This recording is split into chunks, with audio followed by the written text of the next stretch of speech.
Bonne nuit, cher lecteur. Installez-vous confortablement, fermez les yeux et laissez-vous emporter par une histoire où l'intrigue, les secrets et le mystère se mêlent dans les recoins sombres de l'âme humaine. Ce soir, nous plongeons dans l'univers énigmatique du manoir de Grinchot, un lieu qui cache des secrets bien plus dangereux que ce que l'on pourrait imaginer. Une histoire parfaite pour vous accompagner avant de glisser dans le sommeil. Il était une fois, dans un coin reculé de l'Angleterre, un manoir imposant, vieux et solitaire, connu sous le nom de Grinshaw's Folly. Ce nom, évocateur, semblait murmurer les promesses d'un passé mystérieux, lourd de non-dits et de disparitions inexpliquées. Perché sur une colline, à l'écart des chemins battus, le manoir semblait figé dans le temps. Une construction majestueuse mais alourdie par des décennies de solitude. Les murs du manoir étaient silencieux, mais chaque pierre semblait garder en mémoire les drames de la famille Grinchot, une lignée autrefois brillante mais marquée par des tragédies. Les rumeurs de la ville voisine parlaient de disparitions, de secrets scientifiques cachés dans les bibliothèques poussiéreuses du manoir, et de disparitions inexpliquées qui avaient secoué cette petite communauté pendant des décennies. Mais, ce soir-là, il ne s'agissait pas de ces rumeurs anciennes. Ce soir-là, un événement inattendu allait secouer le manoir une nouvelle fois. Miss Marple, l'intrépide détective aux yeux de lynx et à l'esprit affûté, était appelée à résoudre un mystère bien plus complexe qu'elle n'aurait jamais pu imaginer. Elle n'était pas une jeune femme, ni une aventurière audacieuse, mais une observatrice aguerrie de l'âme humaine. Son apparente tranquillité dissimulait un esprit perçant, capable de déchiffrer les énigmes les plus tordues. Le matin du lendemain, le cadavre de Catherine Grinchot, dernière héritière de la famille, fut retrouvé dans les jardins du manoir. L'héritière était connue pour ses recherches dans le domaine des plantes rares, mais aussi pour sa curiosité insatiable. Ce qui semblait n'être qu'un accident, un simple malheureux incident, allait s'avérer bien plus sinistre. Paf. Examinant la scène, Miss Marple devina que le meurtre était le point culminant d'une toile d'araignée complexe, tissée lentement mais sûrement autour de l'héritage des Grinchot. Dans cette demeure figée par le temps, où les ombres semblaient vivre leur propre vie, il y avait bien plus qu'un simple meurtre. C'était une guerre silencieuse pour des secrets bien plus vastes. L'héritage de Grinchot n'était pas simplement financier. Il était lié à un savoir ancien, enfoui dans les livres et les archives. Un savoir que certains voulaient à tout prix garder secret. Et Catherine, par son tempérament curieux et déterminé, en avait découvert une partie. Cela l'avait rendue dangereuse pour certains. L'histoire de ce soir s'annonce complexe, alors laissez votre esprit se détendre et se laisser porter par les mystères qui attendent. À travers les pages de cette histoire, vous serez guidé par Miss Marple dans un monde où chaque détail a son importance et où les apparences peuvent parfois être trompeuses. De quoi vous surprendre et vous laisser dans l'attente, juste avant de sombrer dans vos rêves. La pluie tombait encore avec une régularité désespérante sur le toit de Grinshaw's Folly, comme si le ciel lui-même pleurait la mort tragique de Catherine. Dans le salon, le silence était seulement brisé par le tic-tac de l'horloge sur la cheminée. Louisa, assise sur un fauteuil à haut dossier, tremblait encore, non pas de froid mais du choc profond qui la submergeait. Miss Marple, toujours calme, observait la pièce avec ses yeux perçants, notant chaque détail avec une précision méthodique. Le corps de Catherine avait été transporté dans la serre. La police locale, dirigée par l'inspecteur Craddock, menait l'enquête. Il avait tout de suite compris que rien ici ne serait simple. Une flèche comme arme du crime? Un meurtre digne d'un roman gothique. La vieille maison semblait désormais refermer ses secrets avec plus d'opiniâtreté encore. Chaque recoin, chaque ombre devenait suspect. Craddock interrogea d'abord Louisa, qui raconta avec précision les événements de la journée. Le déjeuner prévu avec Nathaniel n'avait pas eu lieu. L'homme n'était jamais venu. Mrs. Creswell, enfermée dans sa chambre, jurait qu'elle n'avait rien entendu d'anormal. Alfred, quant à lui, avait été aperçu dans le jardin, prétendument en train de tailler les haies, mais aucun témoin ne pouvait le confirmer. Miss Marple, en retrait, prenait des notes mentales. Elle connaissait ses silences, ses regards détournés, ce jeu d'apparence si fréquent dans les affaires de famille. Elle s'interrogeait sur la flèche. Qui aurait pu la manier? Et surtout, pourquoi une arme si inhabituelle? Cela suggérait une préméditation théâtrale ou bien une tentative de détourner l'attention. Dans l'après-midi, le notaire de Catherine arriva pour confirmer que le testament récemment signé faisait effectivement de Mrs. Creswell l'unique héritière. Cela souleva un murmure dans la maison. Louisa, troublée, se rappela que Catherine avait mentionné des modifications à venir.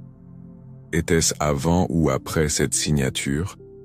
Et pourquoi Raymond et Horace avaient-ils été choisis comme témoins?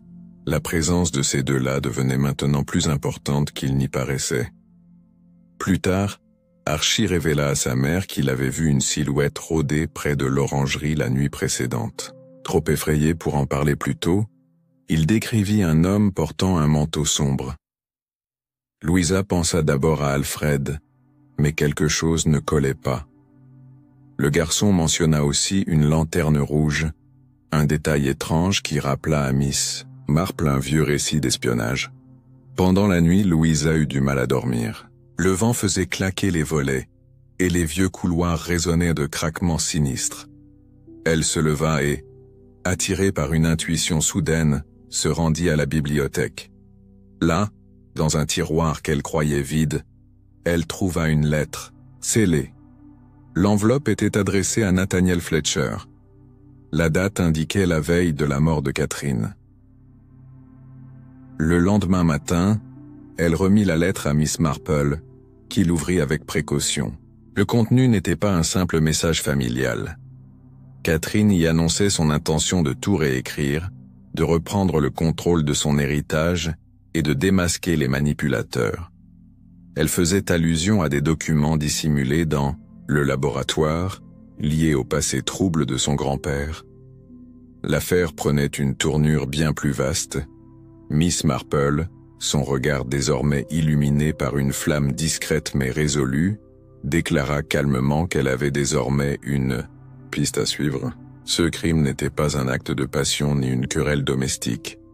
C'était une mise en scène élaborée, enracinée dans des secrets anciens, et chaque personne dans cette maison était désormais un suspect potentiel. Dès les premières heures du matin, Miss Marple demanda à ce que le laboratoire de Catherine soit ouvert. C'était une pièce singulière, annexée à la serre, remplie de bocaux étiquetés, de carnets reliés en cuir et d'appareils scientifiques d'un autre siècle. L'air y était imprégné de parfums mêlés de chloroforme, de cire et de moisie. Louisa, suivant la vieille enquêtrice, s'efforçait de ne pas déranger les objets savamment disposés. Rien n'était laissé au hasard ici. Dans un tiroir métallique, Miss Marple découvrit une série de lettres jaunies, certaines écrites dans un anglais désuet, d'autres en français, datées de 1887 à 1892. Elles étaient signées d'un nom oublié, Silas Greenshaw. Ce nom mentionné dans le testament initial de la famille éveilla immédiatement son intérêt. Certaines lettres faisaient allusion à des expériences interdites sur des plantes hallucinogènes et à une société secrète de chercheurs dissidents. Louisa tourna les pages avec précaution, découvrant des croquis botaniques annotés de symboles étranges. Ces plantes, originaires des colonies, étaient censées provoquer des états de transe et de suggestion profonde. Miss Marple comprit que l'héritage de Greenshaw's folie ne reposait pas seulement sur des terres et une fortune, mais aussi sur des secrets scientifiques aux implications dérangeantes. Peut-être que Catherine avait voulu les révéler. Pendant ce temps, l'inspecteur Craddock questionnait Nathaniel Fletcher, qui avait finalement accepté de se rendre au domaine après avoir appris la mort de sa tante. grand, mince, au regard fuyant. L'homme affirma n'avoir reçu aucune invitation ni lettre. Lorsqu'on lui montra celle que Louisa avait retrouvée, il parut sincèrement bouleversé. Il confirma qu'il n'avait jamais vu cette lettre, bien que l'écriture fût sans conteste celle de Catherine. Raymond West, toujours sur place avec Horace Bindler, s'avéra très intéressé par les carnets scientifiques. Il affirma que Catherine avait évoqué, lors de leur dernière conversation, un secret si grave qu'il pourrait changer la façon dont l'on juge l'histoire de sa famille. Horace, lui, s'acharnait à rédiger des notes pour une chronique future. Il parlait d'un crime baroque et semblait presque s'amuser de la situation, ce qui irrita profondément Miss Marple. Archie, désobéissant aux instructions de rester dans sa chambre, se faufila à nouveau dans le jardin. C'est là qu'il tomba sur une trappe dissimulée sous une couche de feuilles mortes. Il courut chercher sa mère et ensemble ils descendirent dans le passage humide qui s'ouvrait sous la propriété. Un couloir de pierre, étroit, les mena à une cave voûtée contenant des caisses en bois et une vieille presse d'imprimerie. Sur l'une des caisses, une inscription effacée laissait encore deviner le mot « confidentiel ».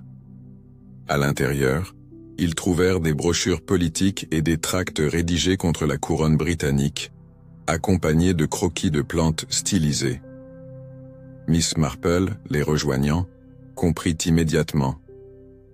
Silas Greenshaw avait été mêlé à des activités séditieuses, et cette cave servait de lieu d'impression clandestin. Catherine avait dû découvrir cela et envisager de le rendre public. Une piste se dessinait peu à peu. Et si le meurtre de Catherine était lié non à son argent, mais à ce passé politique sulfureux? Quelqu'un, dans la maison ou à l'extérieur, avait peut-être voulu la réduire au silence avant qu'elle ne parle. Les suspects étaient nombreux, mais le mobile changeait désormais de nature. Ce n'était plus une question d'héritage, mais de réputation, de mémoire familiale, de silence imposé. La journée se termina dans un climat tendu. Mrs. Cresswell, qui jusque-là avait gardé un calme de façade, s'effondra en larmes lorsqu'on lui parla du passé révolutionnaire de la famille.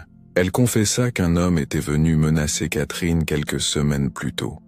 Elle ne l'avait jamais vu auparavant, mais se souvenait de ses bottes sales et de son accent du Nord. Il s'était présenté comme un vieil ami de Silas. Miss Marple, plus que jamais convaincue qu'une main extérieure avait manipulé les événements, se replongea dans les lettres. Elle y découvrit un nom récurrent, Elias Rooke, un scientifique banni de plusieurs académies pour avoir soutenu des thèses jugées dangereuses. Si cet homme ou ses disciples avaient refait surface, alors le meurtre de Catherine n'était que le premier acte d'une vérité bien plus vaste à révéler. Au lever du jour, une brume épaisse enveloppait Greenshaw's folie, comme si la maison elle-même voulait garder ses secrets sous un voile d'oubli. Dans la cuisine, Louisa préparait du thé, lorsqu'un bruit de pas dans l'allée sablée attira son attention. Par la fenêtre, elle aperçut une silhouette encapuchonnée s'approcher du portail. L'homme portait un long manteau noir et l'inspecteur Craddock, alerté immédiatement, vint à sa rencontre. L'homme se présenta comme le docteur Lionel Foss, ancien collègue de Catherine à la Royal Society of Botany. Il affirma être venu sur invitation, bien qu'aucune lettre ne puisse le confirmer. Son visage était émacié, ses mains tachées d'encre et de nicotine. Miss Marple, l'observant attentivement, nota une nervosité palpable derrière son ton poli. Installé dans le salon, Foss déclara que Catherine l'avait récemment contacté au sujet d'un manuscrit jamais publié. Il affirma que ce document, s'il existait encore, contenait des découvertes sur l'influence de certaines plantes sur la mémoire et la suggestion mentale. Catherine voulait, disait-il, réhabiliter le nom de Silas accusé à tort d'avoir trahi ses collègues et d'avoir volé leurs travaux. Miss Marple, intriguée, demanda s'il connaissait Elias Rooke. Foss se crispa, hésita, puis répondit qu'il s'agissait d'un mythe, d'un nom utilisé parmi les botanistes radicaux pour désigner un mouvement clandestin. Ce détail, loin de rassurer, confirma les soupçons de la vieille enquêtrice. Elias Rooke n'était pas une invention. Il représentait un courant idéologique que Catherine s'apprêtait à dénoncer. Pendant ce temps, Raymond West explorait les archives du bureau de Catherine. Dans un double fond du secrétaire, il découvrit une série de cartes postales envoyées depuis Prague, datées de 1937. Toutes portèrent des messages codés et la signature ER. Miss Marple en examina une de près.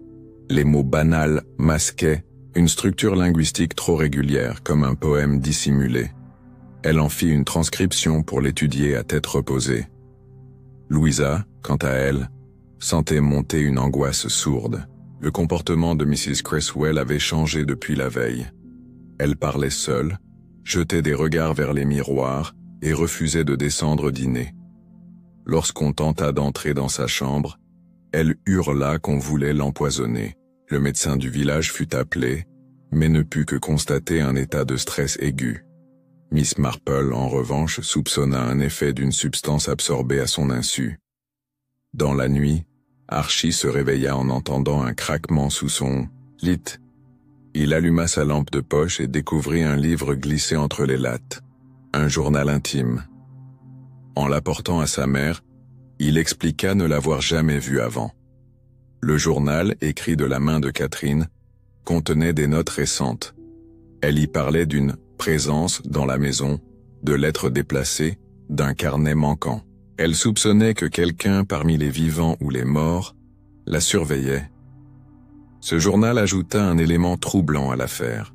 Miss Marple y lut un passage évoquant un certain Lionel. La mention du prénom sans contexte fut suffisante pour éveiller ses soupçons. Et si le docteur Foss n'était pas seulement un collègue, mais un acteur central dans cette mise en scène? Le manuscrit, les lettres, les recherches. Il avait peut-être tout intérêt à s'approprier ce legs scientifique en effaçant la gardienne des secrets. Le lendemain, une tentative d'effraction dans le laboratoire confirma les craintes de Miss Marple. Quelqu'un cherchait activement quelque chose mais ne savait pas exactement où. Rien n'avait été volé mais plusieurs carnets avaient été déplacés. Craddock fit renforcer la surveillance de la maison, mais la tension montait à chaque minute. La maison semblait vivante, comme si elle réagissait à l'approche de la vérité. En examinant de nouveau la cave, Miss Marple découvrit une empreinte de pas fraîche, trop grande pour appartenir à un enfant, trop boueuse pour venir de l'intérieur. Elle comprit que le véritable tueur n'était pas loin, qu'il connaissait les lieux et y revenait chaque nuit. Le piège devait se refermer bientôt, car chaque heure passée jouait contre eux. Dans le petit salon baigné de lumière matinale, Miss Marple examinait une carte postale extraite de la cachette. Elle avait passé la nuit à décrypter la structure, codée, et le message qu'elle en tira glaça l'atmosphère. Le savoir tue plus sûrement que l'arme.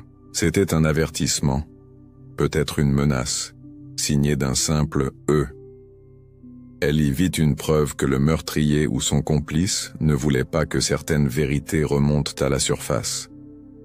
L'inspecteur Craddock, bien que peu familier avec les énigmes cryptographiques, reconnut que l'affaire prenait un tournant intellectuel plus qu'émotionnel. Le crime n'était pas passionnel, ni motivé par la simple cupidité. Il était ancré dans une logique froide, presque idéologique. Il autorisa Miss Marple à poursuivre ses investigations discrètes, conscient que son flair dépassait parfois celui des forces de l'ordre. Dans la serre, Louisa retrouva entre deux pots de plantes un mince carnet à couverture de cuir vert. Il était inséré dans un double fond du coffre à semences. Ce n'était ni un journal ni un herbier, mais un manuscrit intitulé « Effets neurochimiques des racines de belladone chez l'homme conscient ». L'écriture n'était pas celle de Catherine. Sur la première page, le nom d'auteur était masqué d'un trait d'encre sèche. Miss Marple feuilleta le document avec une lenteur méthodique. Ce qu'elle y lut confirma ses pires pressentiments. Il ne s'agissait pas de simples études botaniques. Ce manuscrit relatait des expériences sur des cobayes humains, parfois consentants, parfois non. Il décrivait les effets hallucinogènes de décoctions végétales utilisées pour modifier la perception du temps, susciter l'obéissance, voire effacer des souvenirs. Pendant ce temps, Archie, resté dans la bibliothèque, découvrit derrière une étagère un plan de la maison daté de 1894. Le plan montrait une pièce supplémentaire qui ne figurait sur aucun plan moderne. Une chambre scellée entre le laboratoire et la cave. Accompagnée de Craddock, Miss Marple fit démonter le lambris mural à l'endroit indiqué. Ce qu'ils découvrirent figea leur sang. Une pièce nue, calfeutrée de l'intérieur, contenant un lit de camp, une chaise et un unique cahier, posés bien en évidence. Ce cahier était le journal de Silas Greenshaw. Ces mots, pourtant vieux de près d'un siècle, résonnaient avec une effroyable clarté. Il y relatait son bannissement des cercles scientifiques pour avoir osé tester ses théories sur des enfants indigènes dans les colonies. Il avouait avoir enfermé un collègue, Elias Rook, dans cette même pièce après une trahison. Miss Marple comprit que la maison entière était construite autour de secrets, littéralement cimentés dans ses murs. Raymond West, confronté aux manuscrits retrouvés, ne put cacher son excitation intellectuelle. Il parlait déjà d'une biographie non autorisée, d'une redécouverte académique. Miss Marple l'interrompit sèchement. Il ne s'agissait pas de littérature. Il s'agissait de vies détruites, d'expériences interdites, et peut-être, encore aujourd'hui, de quelqu'un prêt à tuer pour empêcher que ces vérités ne soient rendues publiques. Louisa, de plus en plus troublée, confia à Miss Marple qu'elle avait surpris le docteur Foss en train de parler seul dans le jardin, près de la fontaine, appelant quelqu'un du nom de Rook. Soit il était fou, soit il jouait un rôle. Miss Marple décida alors de lui tendre un piège. Elle proposa d'organiser une lecture publique du manuscrit en présence de tous les habitants de la maison. Cette annonce provoqua des réactions immédiates. Horace Bindler quitta précipitamment les lieux, affirmant devoir rentrer à Londres. Miss Cresswell, en état de panique, tenta de brûler ses vêtements. Quant à Foss, il devint livide. Il murmura à Miss Marple qu'elle ne savait pas ce qu'elle faisait, que certaines vérités valaient mieux être oubliées. Elle sut alors, sans le moindre doute, qu'il était mêlé de près au crime. Restait à savoir s'il avait agi seul. Et surtout, jusqu'où il serait prêt à aller pour empêcher la lecture du manuscrit. Car une vérité avait déjà émergé, du brouillard. Catherine était morte parce qu'elle voulait raconter ce que Silas avait fait. Et désormais, le manuscrit allait parler à sa place. Le lendemain, une atmosphère tendue régnait sur Greenshaw's Folly. La pluie battait contre les fenêtres, créant une mélodie continue qui semblait accompagner les murmures des occupants de la maison. Miss Marple avait organisé la lecture du manuscrit, et toute la maisonnée avait été invitée, chacun sous prétexte d'une révélation importante concernant l'héritage de Catherine. Mais derrière cette façade, une autre vérité se dessinait. L'enquête touchait à son apogée et il était temps de confronter les suspects. Le salon, habituellement calme et feutré, était aujourd'hui décoré de manière presque solennelle. Miss Marple se tenait en retrait, observant les invités arriver, l'un après l'autre. Craddock et Louisa étaient là, évidemment, ainsi que Foss, qui semblait plus nerveux que jamais, son regard fuyant les regards des autres. Raymond, West et Horace Bindler avaient également pris place, bien que l'on ne puisse ignorer la nervosité palpable de ce dernier. La lecture commença, et la voix de Miss Marple résonna dans la pièce. Elle lut lentement, sans se précipiter, les passages les plus significatifs du manuscrit. Les expériences de Silas Greenshaw, la manipulation des perceptions et la mention d'Elias Rook, son ancien collaborateur devenu adversaire. Au fur et à mesure que les mots étaient prononcés, les visages se durcissaient, chacun semblant moins réceptif à la vérité qu'à l'effort de masquer sa propre culpabilité. Lorsque Miss Marple s'arrêta enfin, un silence de mort s'abattit sur la pièce. La tension était insupportable. Craddock, les bras croisés, observa Fosse qui d'un coup perdit son calme. Ses mains tremblèrent légèrement, et il s'efforça de paraître indifférent. Mais tout dans son comportement trahissait une certaine panique. Miss Marple, sans se départir de son calme, le fixa longuement. À ce moment précis, un cri perça l'air. Mrs. Cresswell, qui avait jusque-là gardé un silence inquiet, se leva brusquement. Son visage était pâle comme un spectre, et ses yeux, écarquillés de terreur, fixaient l'entrée du salon. Elle hurla « Il est là! Il est revenu !» Tous se retournèrent, cherchant du regard une quelconque menace. Mais personne ne vit rien d'anormal. Cependant, l'angoisse de la vieille gouvernante était trop évidente pour être ignorée. Elle se précipita hors de la pièce, bousculant une table en passant. Miss Marple, plus observatrice que jamais, nota chaque mouvement. L'inspecteur, Craddock, suivit Mrs. Cresswell dans les couloirs, la persuadant de se calmer.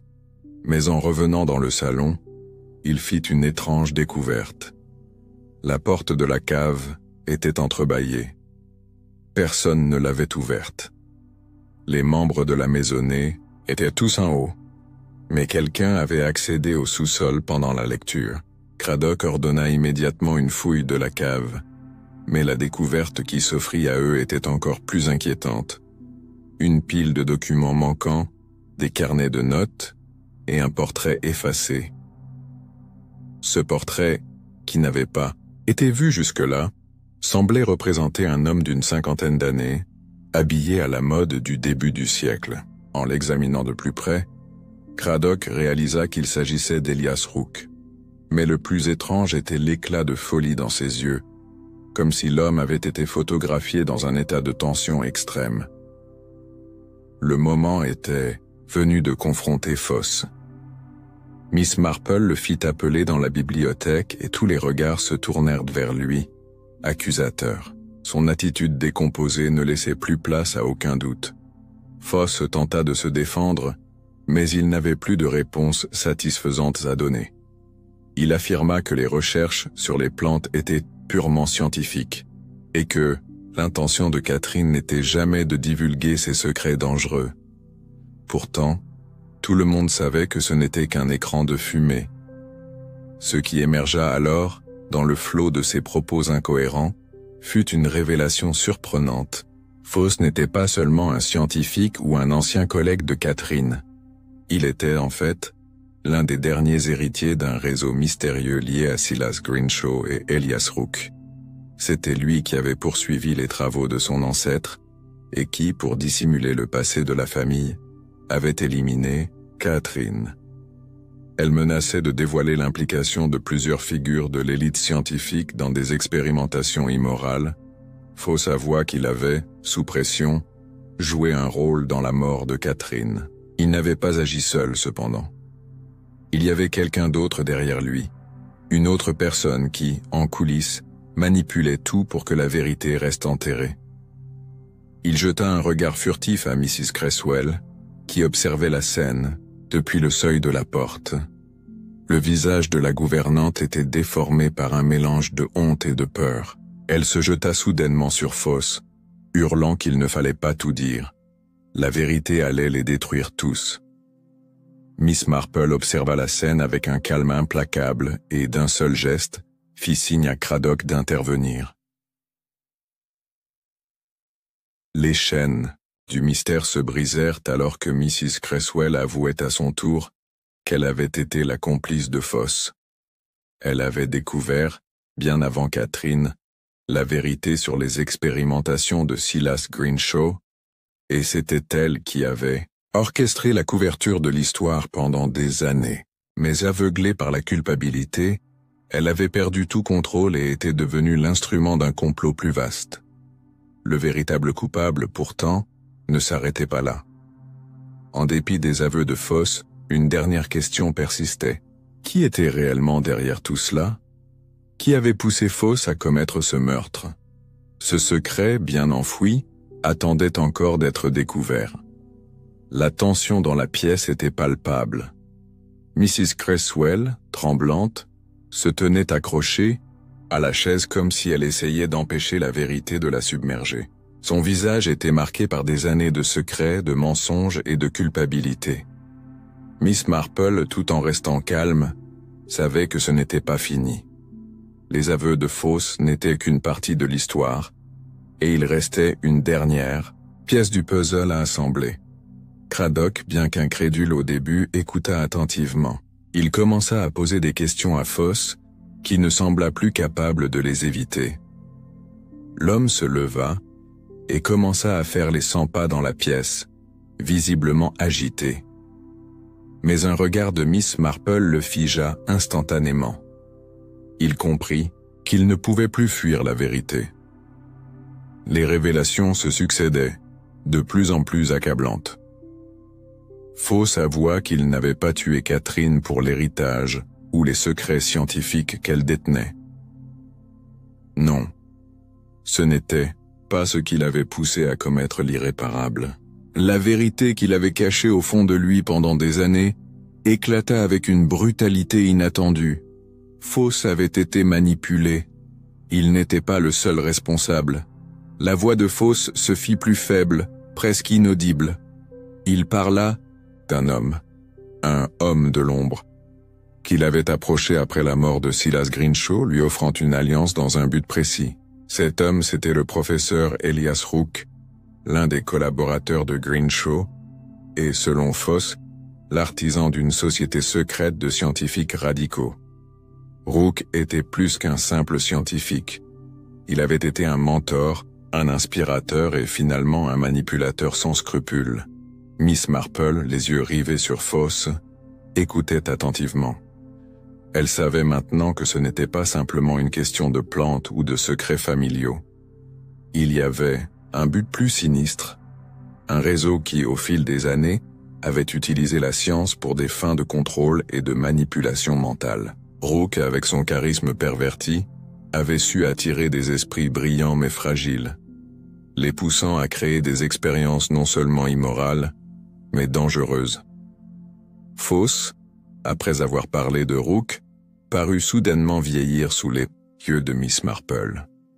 Il expliqua que Rooke, maintenant introuvable, avait décidé de ressusciter le projet de Silas Greenshaw. Il cherchait à recréer les travaux de l'époque, utilisant la maison comme un laboratoire secret. Catherine, en découvrant ses recherches dans les archives de son père, avait décidé de tout révéler au grand jour, menaçant de dévoiler un scandale scientifique qui détruirait la carrière de plusieurs chercheurs éminents. C'est là que Mrs. Cresswell entra de nouveau dans l'histoire. D'après les propos de Foss, elle avait été une complice volontaire mais fragile de Rooke, dont elle avait fait partie du cercle restreint. Elle avait pris peur lorsque Catherine avait commencé à enquêter sur les liens entre Silas Greenshaw et cette société secrète. Mrs. Cresswell, malgré sa position de servante, savait trop de choses et avait été impliquée dans les événements de manière beaucoup plus intime qu'on ne l'avait imaginé. Craddock s'était approché de la fenêtre, son esprit en pleine ébullition. Il avait vu beaucoup de choses dans sa carrière, mais cette affaire était bien plus complexe que n'importe quel autre meurtre qu'il avait traité. Il se tourna finalement vers Miss Marple, qui l'observait avec un regard perçant.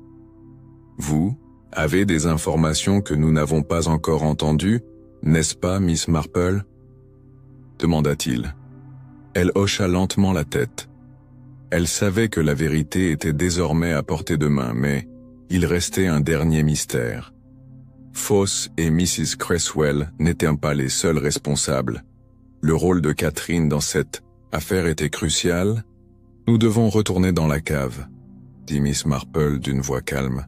« Il y a quelque chose là-bas que nous n'avons pas vu. » Sans un mot, Craddock acquiesça et suivit la vieille enquêtrice dans les sombres couloirs menant à la cave. Là, ils fouillèrent plus profondément, poussant les caisses et explorant chaque recoin. Ce n'est qu'en déplaçant une vieille malle qu'ils trouvèrent un compartiment secret dans le mur de pierre.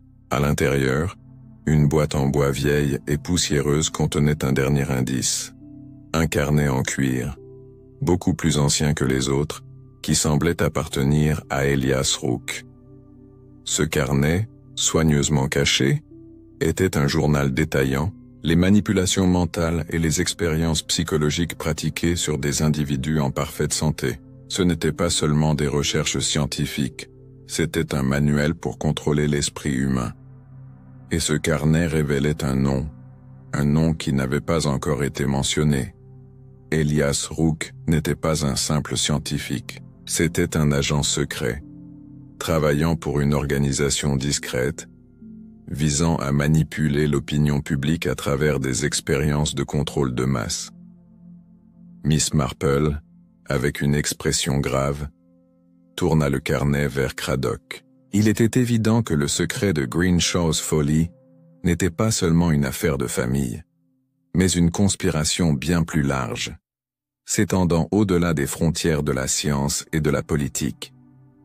L'histoire, apparemment, close n'était que le début d'un mystère bien plus vaste. Miss Marple savait que, même si le meurtrier était désormais identifié, la véritable menace restait tapie dans l'ombre. La découverte du carnet de Rook changea tout.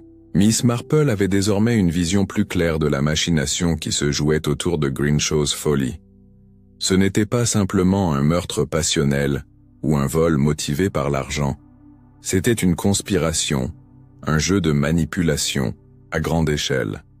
Et Catherine, dans sa recherche de vérité, avait été une cible, non pas pour ses recherches botaniques, mais pour ce qu'elle avait découvert sur les véritables intentions de Silas Greenshaw et de son réseau d'alliés. Le carnet de Rook était un manuel sombre et détaillé. Il parlait de méthodes pour manipuler les masses, de recherches sur les plantes hallucinogènes utilisées pour altérer l'esprit humain, mais aussi de l'implantation de fausses mémoires. Ce dernier point fit frissonner Miss Marple. Elle se souvint des symptômes étranges de Mrs. Cresswell, de son comportement erratique et de ses terreurs inexplicables. Était-elle une victime, manipulée au point de devenir une complice involontaire de ce complot? Craddock, d'un air sombre, écoutait attentivement tout ce que Miss Marple avait à dire. Lui aussi avait des doutes sur les raisons profondes du meurtre de Catherine, et il commençait à comprendre que cette affaire dépassait de loin tout ce qu'il avait imaginé. Vous pensez que Catherine n'a pas été tuée pour le manuscrit, mais parce qu'elle était sur le point de dévoiler quelque chose de plus grand, n'est-ce pas? Demanda-t-il, le regard durci par la compréhension. Miss Marple hocha la tête, son regard plongé dans les pages du carnet. Exactement. Catherine ne s'intéressait pas simplement à la botanique, mais elle avait mis au jour un réseau d'influence bien plus profond. Si elle avait survécu, elle aurait probablement révélé un complot d'une ampleur inimaginable. Mais pourquoi la tuer? Craddock avait du mal à comprendre. Pourquoi ne pas simplement l'éloigner ou la faire taire d'une autre manière? Miss Marple soupira et leva les yeux vers lui. Parce que Catherine était différente. Elle n'aurait pas abandonné sa quête de vérité, et pour ceux qui tiraient les ficelles dans l'ombre, il n'y avait pas d'autre solution que de la faire disparaître. Elle marqua une pause avant d'ajouter « Et il est clair maintenant que l'assassin est bien plus proche de nous que nous ne l'imaginions. » Ils retournèrent tous deux à la maison principale, où la tension était encore plus palpable qu'auparavant. Le fait que Rook ait disparu laissait un vide inquiétant. Cependant, Miss Marple savait qu'il restait encore un indice crucial à découvrir. L'identité de la personne qui, en coulisses, avait orchestré toute cette machination. Mrs. Cresswell, malgré son hystérie apparente, avait joué un rôle central dans ce complot. Elle savait plus qu'elle n'en avait révélé. Lorsqu'elle revint dans la pièce après avoir été laissée seule un moment, Miss Marple la questionna de nouveau avec une insistance glacée. La vieille gouvernante semblait vouloir se dérober à chaque question, mais chaque petit détail qu'elle laissait échapper était un indice de plus. Le déclic final se produisit lorsqu'elle évoqua, presque machinalement, un homme de grande autorité. C'était un détail insignifiant, mais dans l'esprit de Miss Marple cela fit tilt. Elle se rappela que l'un des invités, Horace Bindler, avait des liens avec des personnalités influentes dans le monde académique. Bien qu'il semblait un peu excentrique et distrait, ses connaissances du passé de Catherine et de la famille Greenshaw étaient peut-être trop approfondies pour n'être que le fruit du hasard. Miss Marple, soudainement prise d'une intuition, suggéra qu'il se rende à son bureau. Elle voulait voir de plus près les papiers qu'il avait laissés sur son bureau. Raymond West, qui s'était jusque-là concentré sur les aspects académiques de l'affaire, acquiesça, bien qu'il n'ait pas encore saisi l'ampleur du danger. Craddock, peu convaincu mais respectant les suggestions de Miss Marple, accepta de l'accompagner. Lorsque Miss Marple entra dans le bureau de Bindler, elle se retrouva face à une étagère remplie de livres, mais aussi d'objets plus énigmatiques, des documents anciens, des photographies jaunies et des papiers de correspondance en plusieurs langues. Mais ce qui attira immédiatement son attention, ce fut une série de lettres datant des années 1920 qui semblaient provenir de Prague, la ville où Catherine avait trouvé des indices relatifs à Silas Greenshaw. Ces lettres, adressées à un certain S.J., étaient signées par une main familière, Elias Rook. La découverte ne tarda pas à faire sens. Bindler, avec ses connexions dans le monde académique et ses connaissances sur le passé de la famille Greenshaw, avait non seulement été un observateur du passé, mais aussi un acteur central. Il était le lien manquant, celui qui avait facilité la transmission des recherches secrètes de Silas Greenshaw à Rook, et qui avait supervisé la dissimulation des vérités qui auraient pu détruire toute une génération de scientifiques. En bref, il avait été le protecteur des secrets de Greenshaw. Miss Marple se tourna vers Craddock. « Nous avons trouvé notre homme, » dit-elle, d'une voix ferme. Bindler a été plus qu'un simple collègue de Catherine. Il a caché son passé sous une fausse façade. C'est lui qui a permis à Rook de se cacher et qui a joué un rôle essentiel dans l'assassinat de Catherine. Les pièces du puzzle étaient maintenant en place. Mais la vérité, bien que proche, laissait encore un dernier goût amer. Pourquoi? Pourquoi avoir pris ce risque énorme pour protéger un secret si bien gardé? L'étau se resserrait autour de Bindler, mais il restait un dernier acte à accomplir. Il fallait qu'il avoue, et Miss Marple savait exactement comment procéder. Le moment de vérité était enfin arrivé.